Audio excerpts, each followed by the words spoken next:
Hi there, Sanbonani Molweni. Welcome to Fix Channel. If you're new here, please subscribe before the end of the video. If returning, thank you for love and support. I appreciate you. Umsakazi wokhozi FM Mroza wangempela iphupho lakhe lokugqoka i-graduation gown lifezekile. Uthole i-postgraduate diploma in project management. Uyithole ngomgqibelo womhla 28 May. Mroza usesebenze nokhozi for 18 years. Uthi bekuyiphupho lakhe ukuthi egcine egraduate ukuze egqugquzele abantu abasuka emakhaya, kakhulukazi omama.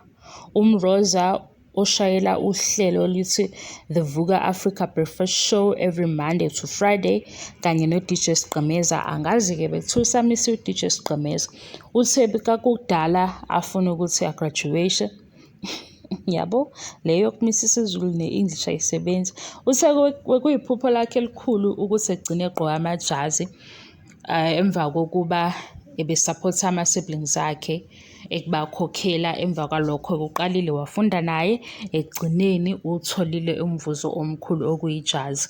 Lokhu ukwenza ukugqugquzela abantu abasuka emakhaya kanye nomama ukuthi uma uzimisele ungenza noma yini ofisa ukwenza. Kanti-ke khona namanye ama-projects awenzayo nemphakathi ukugqugquzela omama kanye nokusiza abesifazane ngama-sanitary pads okuseyingane-ke lapho. Uthi-ke ubonga uSibonga Ingcobo okuwuyena omphushile ukuthi afunde ebona enothando lokudevelopha communities or developing people.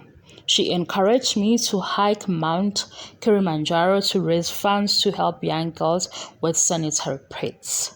Ngo-1995, ufunde e-College of Education of South Africa for a diploma in teaching.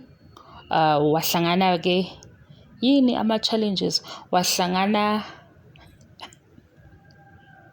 ney'ngqinamba. Ngizobuyela ekukhulumeni isiZulu kahle nokufundisa isiZulu. Wahlangana ney'ngqinamba ngesikhathi othisha beretrenchwa, and ngaleso sikhathi-ke wabe seba-involved kuma-community projects. Ngesinye isikhathi uke wafundisa evolunteer, wajoyina i-Kora FM ngo-2000.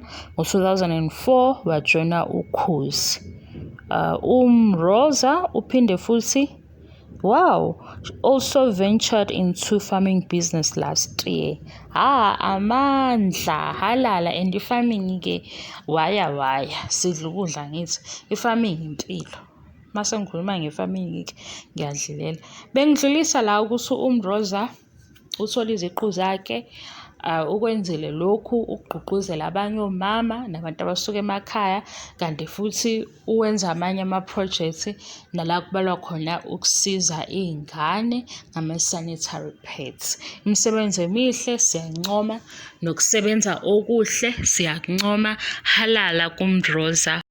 Thank you so much for your love and support. Don't forget to subscribe if you haven't subscribed.